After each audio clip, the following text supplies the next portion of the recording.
Hi everyone, welcome back to my channel, or if you're new here, welcome. My name is Flor, and if it's the first time you're here, I suggest you go ahead, click the subscribe button down below, hit the notification bell so you can get notified of every time I upload a new video every single week. So I started uploading again after a 3-month break back in March, and I know a lot of new people have come to the channel because of the apartment hunting process, because of the apartment tours. So I thought it would be a good idea to do a Q&A so you can get to know me a bit better. I usually film these Q&As around 2 times a year. I film one in March of 2021 and then one in September of 2021. So I think we're like kind of due to filming this video, doing this Q&A. So I asked you to send me questions through my Instagram stories. Here is my Instagram handle in case you want to go ahead and follow me, and I'm going to answer 10 of them. So with all that being said, let's get started. The first question is one that I usually get asked, and I always say thank you for that because it means that you care about me in a way, and it is, how are you? How are you doing? So I'm doing good. I'm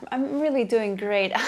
That's the truth. There is no lie behind that. I have been saying that I am well and that I'm doing good for a couple of months now, and it's the truth. And now being back in New York, which is something that I wanted to do for many months, that means I'm like more happy than I was before because I'm in my favorite city in the world, which is like right there behind me. Yeah, I'm back to doing what I like most, which is being in the city, going to events, going to meetings, creating content for here, for YouTube, for my Instagram account, for my blog, for Twitter, TikTok, whatever it is out there. So I feel like 2022 is a year, and it's going to be a year of getting back on track, of starting new routines, of getting to know new people, of going back to seeing that people that maybe I haven't seen in so long because of not being here in New York, because of the pandemic. So I think I'm good. And yeah, thank you. Thank you as always for asking this question. So the second question says that this is someone that has been following me for around 11 years, and they wonder, what would I tell to myself from 11 or 12 years ago when I first started my blog? And this is such a good question. I first started my blog, pennylaneblog.com, back in May of 2010, so 12 years. And I don't know, I feel like so much has changed, so much has evolved, and so many things have happened since May of 2010 that I think it would be hard to say something to that Flor from 12 years ago without like scaring her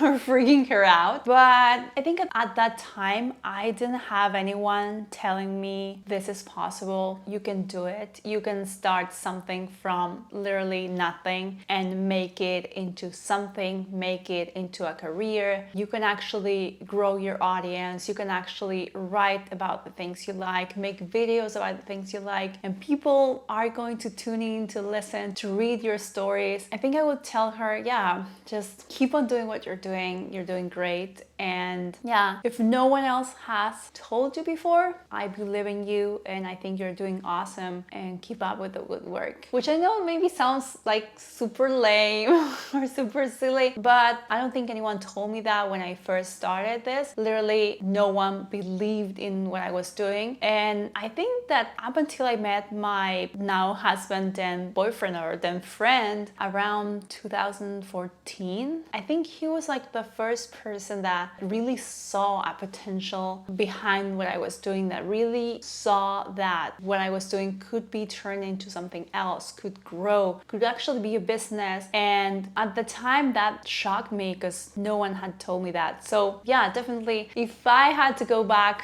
10, 11 or 12 years and talk to my younger self, it would be that, like, trust the process, believe in yourself, and you're doing great. You're doing amazing, sweetie.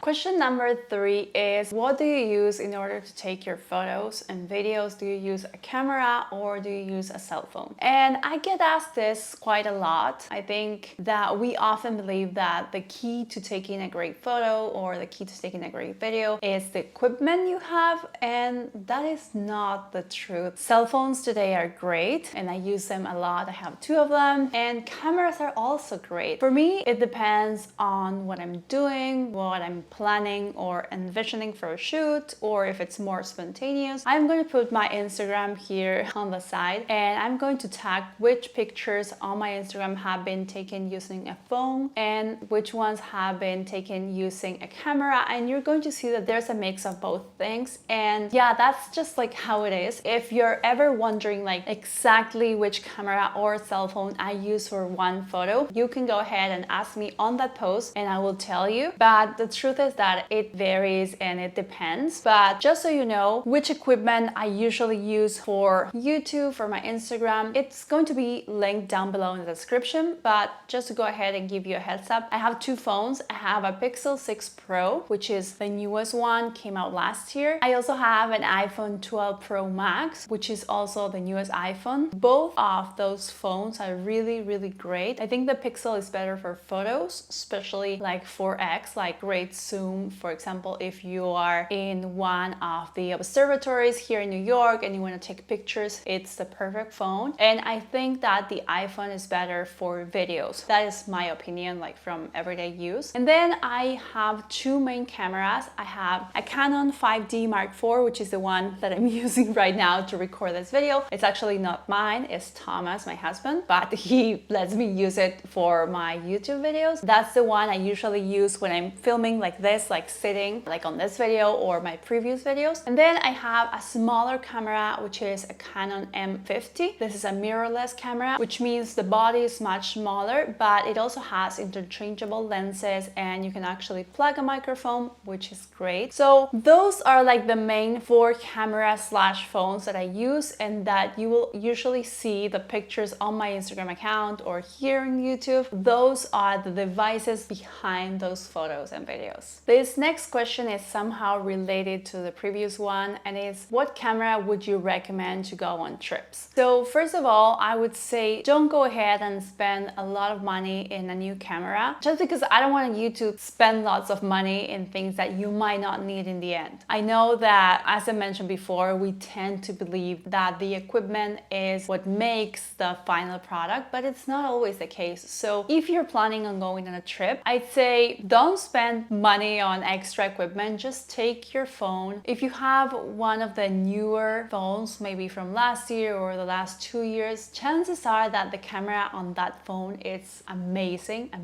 I can say that for the cameras on both my iPhone and my Pixel. I love them and I've taken them on trips and I have not taken my camera and the results are great. You can see my weekly vlog that I filmed last year in Germany and I used my Pixel for that. It was not even the last Pixel, the 6 Pro, but the previous one, Pixel 5, and I took that on the trip for the whole week and everything was filmed on that phone and I think the result is great. I asked some people and they weren't able to tell the difference. They didn't even realize that all those videos were taken on a phone because the quality is great. So I would say just take your phone, maybe buy this like extra portable like batteries that you can plug into it in case you run out of battery like middle of the day or in the afternoon. But I would say don't run to like buy a new camera. But if you are on the hunt for a camera, if you're planning on blogging, for example, and you want to upload vlogs to YouTube, I would say first audio. I think audio is more important. So maybe use your phone and buy an external microphone, like a Rode mic, like the one I'm using right now that is plugged into the camera. You can use that one to plug it into your phone. So that would be a great choice. So you have good quality of the video because of your phone, and then you have a good audio quality because of the microphone. And then if you are still like on the hunt for a camera and you're like, Flor, please give me a camera name, I want to go ahead and buy it, I would suggest either the Canon M50 that I have. I've had that for many years now. I know there's like a newer version. You can buy that. I have the older one. I will be linking that camera down below in the description. But I would also recommend the Sony CV-E10. That is a great camera. I use that one to film my weekly New York City vlogs. It will be linked up here right now if you want to go ahead and check that one out. I think the quality of that camera for filming daily vlogs or weekly vlogs or holiday vlogs, it's great. If I didn't have my Canon M50 right now, I would probably buy that one. The price point is really, really good and the quality is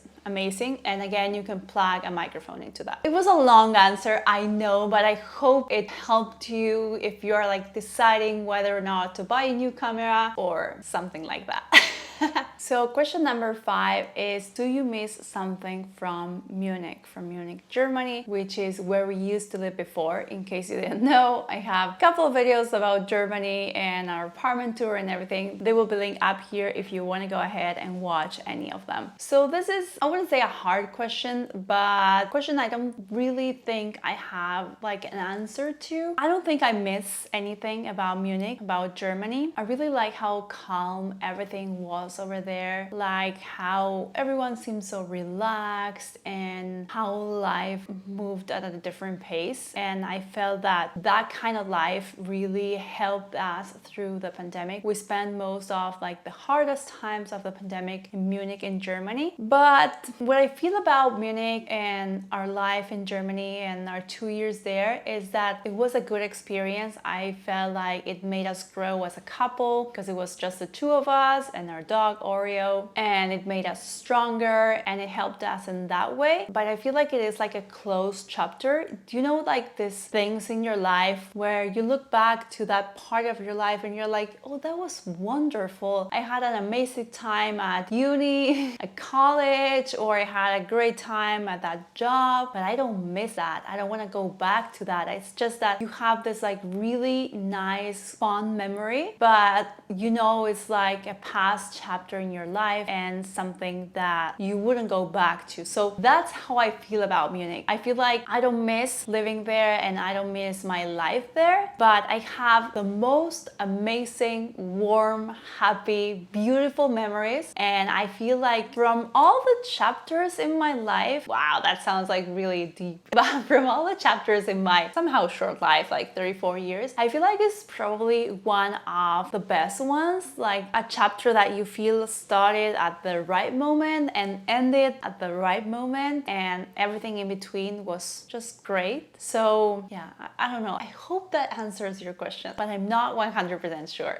Next question has to do with content creation. And this person is telling me, I want to create content, but I don't have a niche. How do I go from there? Can I actually build an audience without having a niche? And I think it's a great question. And it's something that you're going to be seeing a lot on YouTube or blogs if you start searching about what's a niche and how should I create content and all that. And I have like two different opinions. One that is like more my opinion, and one that it's what I've heard, what I've learned from other people. So in my opinion, I started my blog without a niche. I was just talking about all the things I loved and enjoyed, like fashion, travel, movies, TV shows, photography. And I let the blog and then my YouTube channels and everything like evolve with me and with that. And if at one point in my life I was more interested in fashion, then everything would go more around fashion. So I don't feel like having a niche is key to growing an audience. I feel like people sort of like fall in love with content creators, with influencers, with YouTubers because of that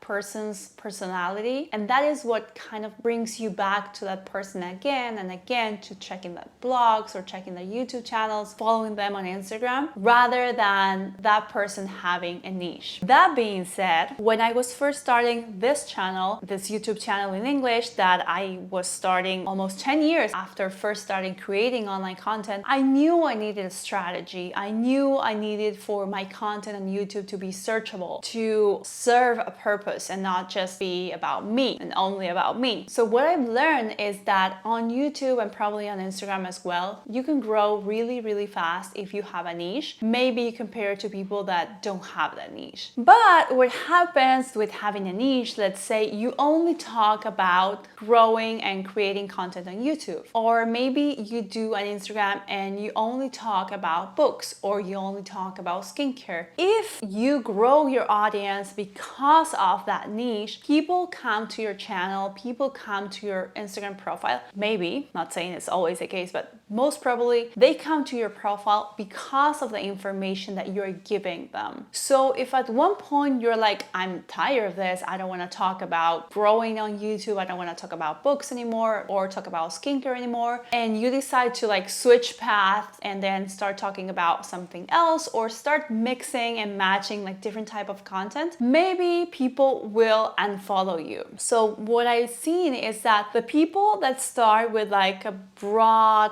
niche and talk like a bit about everything, with time you usually come to see like 3 or 4 things that you like the most and you talk about the most, and that makes the most sense and your audience grows along with that. Maybe you grow more slowly, but you have a chance to grow. But if you start creating content with a very specific niche, chances are that you're going to grow faster than some other people. But then if you get tired of that or your life changes and you don't want to create more content around those topics, then maybe you might have a hard time adjusting or helping your audience adjust to your new interests. So in conclusion, what I would say is I don't think you need a niche to grow, and you should not be worrying about a niche. If you want to start creating content, go ahead, start creating content, and then figure out maybe 4 things you like to talk about. Not about everything under the sun, but maybe 3 topics, 4 topics. But don't think that having a niche is the key to growing an audience, because it's not.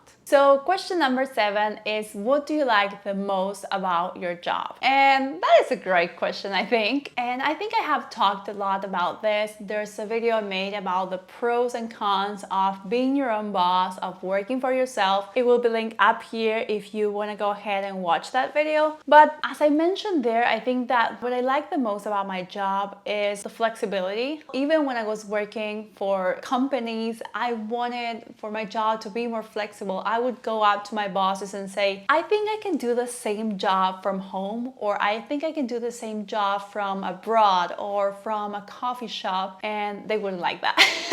I mean, I know pre-pandemic, most jobs and most offices and employers were like, nope, you need to be at the office. And then they realized you actually didn't need to be at the office. If there's one thing we can thank the pandemic, I think it's that. But yeah, I think I always wanted that, and I like having that, like being able to work from my desk or being able to work from the couch or sofa, being able to work in Argentina when I'm there, being able to work here in New York, in Germany. If we go upstate for a couple of days, I can just grab my laptop. If I have an internet connection, I can work from wherever I am, and I really like that. Another thing that I like is for my job to be like ever changing. It's like I don't have 2 days that are the same, and I can adjust to the things that I need to do depending on my mood or depending on the weather or how I'm feeling. For example, let's say I want to film a video, but then I wake up that day and I have like a huge pimple, or I'm not feeling well, or I got my period or something like that. I can say, okay, I'm not filming today, and maybe I'm filming in 2 days, and today I'm editing, or I'm doing emails, or I'm checking up on invoices, or I'm thinking new ideas for new videos. And I love that, like being able to switch up gears and one day be more creative, one day be more like the personality like behind the channel and doing videos, and then some other days be in my, not my PJs, because I don't like working my PJs, but wearing sweatpants and a sweatshirt and just being on the sofa, maybe replying to emails or comments or editing a video. I love that. And I think it kind of goes like hand in hand with the flexibility part. And I think that the third thing that I like the most is having this huge privilege, because I think it's honestly a privilege, of being able to really enjoy what I'm doing, like talking about books when I love reading, or being able to connect with an audience that likes kind of the same things that I do through Instagram stories or through this Q&As, or being able to, for example, do my makeup and that brands send me their new makeup for me to try and do like new looks, being able to test skincare when I love skincare. So being able to talk about the things that I love, being able to share my opinions on products that I enjoy and that I would buy if my job were to be something completely different. I think that is, of course, a privilege and something that I really, really like about my job. Question number 8 is, what is the accomplishment you are most proud of as of right now? And I love this question, and I thought it deserved like a long answer, so I chose it for this video. And I think there are like 2 things, I think, or 3 things I am most proud of. Let's go like chronologically. First of all, finishing university. And I always say, I don't think that people that go to university are smarter or more capable or anything like that. No, it's not about that. But I do think that finishing a career means that you have the strength to pull through. You have the strength to like sit in that chair for many, many hours a day and study things that might not be super funny or enjoyable at times. And I think it shows that you have some character, that you are willing to put up with a challenge, to put up with things that you don't really like or really enjoy, because even if you chose that career, there are probably gonna be subjects that are super boring. So I think that for me is one of my greatest achievements, or I consider that. The second one is starting my blog, and not only my blog, but a business from it. I literally started something out of nothing, out of thin air. So I'm really proud of that, of actually being able to have a career from that blog that I started in May of 2010 to actually earn money, work with companies, and have something like an actual business, even if it's maybe just myself most of the time, but have that business when I had nothing and I just started writing on a blog spot. I think that's a great, great achievement. And the third one would be that I was actually able to move my business from Argentina, where I was born and where I grew up, to New York. I literally had to start over. I had a whole video about this. If you want to go ahead and watch it, it will be linked up here. But I got to New York and I just had a lot of willpower because I had nothing else. I had no contacts. I knew no one except for my boyfriend. So as I was saying, I came here to New York with a head full of dreams, a plan, but really nothing that would like help me get there. You know that maybe some people come here to work or to study or whatever, and you maybe have family here, or you have a trust fund, or you have lots of contacts from university or whatever. I had nothing, and I was able to slowly build up my audience, slowly build relationships with brands, with agencies, to get invited to New York Fashion Week. So I think that's a huge accomplishment. Second to last question is, what is the biggest learning experience out of this pandemic? So first of all, I would like to say, please, the pandemic is not over. Keep testing, keep wearing your masks, get a vaccine if you haven't already, get a booster. After that, like small health announcement, I think I learned, and most of us learned through the pandemic or after the pandemic, is that nothing is guaranteed, you know, like tomorrow is not guaranteed. And I know I'm something like really dramatic right now, but I think it's the truth, you know. I think we all had lots of plans for 2020 or maybe for 2021. It could be like small plans, like getting together with friends for a beer, or celebrating your birthday, or going on a huge trip you had been planning for years, or starting a new job, a lot of things. And we had to scratch that, start over, cancel all plans. So I think we all learned that nothing is really guaranteed. Like we had today, but tomorrow is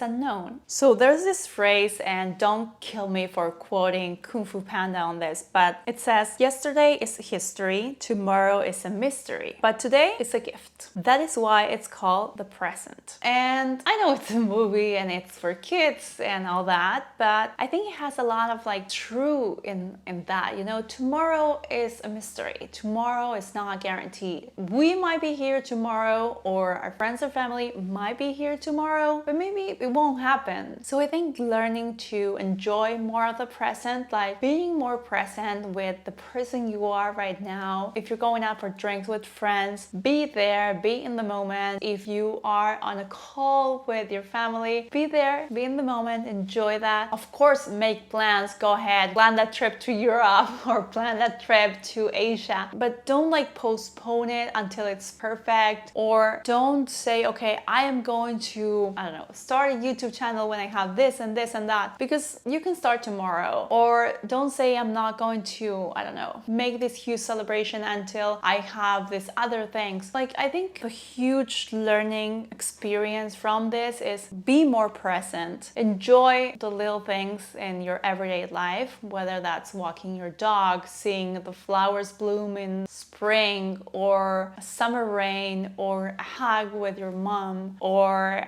sending a happy birthday message to your best friend. Like, enjoy those little things, enjoy the present. And yeah, that got like really gloom and a bit sad, but I hope you don't feel like that. I'm trying to give a positive message behind all the sadness part, because I think that being present and enjoying every single day and enjoying the little things, it's a good thing in the end. And the last question I have for today, it's one that I usually get asked a lot, and I thought it would be a good opportunity to have it in one of my YouTube videos, and it is, would you go back to living in Argentina? So I mentioned this before in this video, but if you don't know, I was born and raised and grew up and lived most of my life in Argentina. I moved to New York in 2016, so not that long ago when you consider like my whole life. And the truth is that when I first moved here in 2016, the plan was to be here in New York for 3 months or 6 months, but just a couple of months. So I think I came here in July of 2016, and then I went back to Argentina in either November or December of that year. And I went back, I spent like a month or two, and then I came back to New York, and it was like 2 or 3 more months. It's like every time I would say I'm going to be there for like 6 months, 6 months turned into 6 more or 3 more or 5 more or a year. And with time, I realized I really liked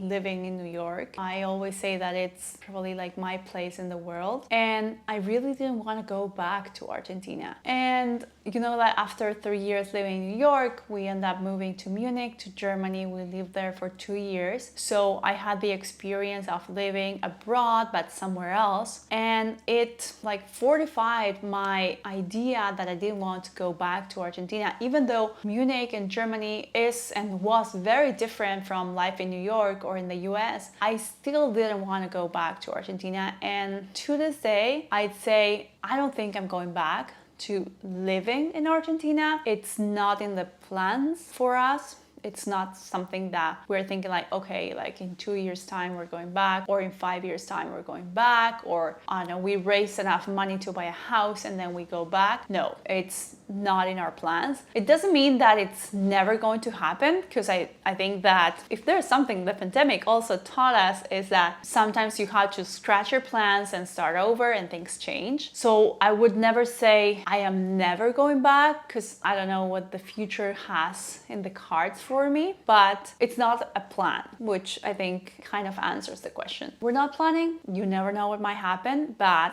our plan is to stay here in New York, or maybe close to New York, like upstate or something like that, and still live here in like 2 years time or 5 years time. And that is it for today's video. I really hope you liked it. I think Q&A videos are a really great chance to get to know the person behind the channel, the person behind the videos you're watching. So I really hope this video help you get to know me a bit more, the things I like or the things I don't like, what I think about, I don't know, some things in life, or what my plans are, or maybe some advice on things you're going through right now. If you like this video, of course, go ahead, give it a thumbs up, leave a comment down below, let me know your thoughts on this video, let me know if you have any extra questions. Of course, go ahead, follow me on Instagram at Pereira right here, so you can send in questions for my next Q&A video. And don't forget to hit the subscribe button down below, hit the notification bell so you can see new videos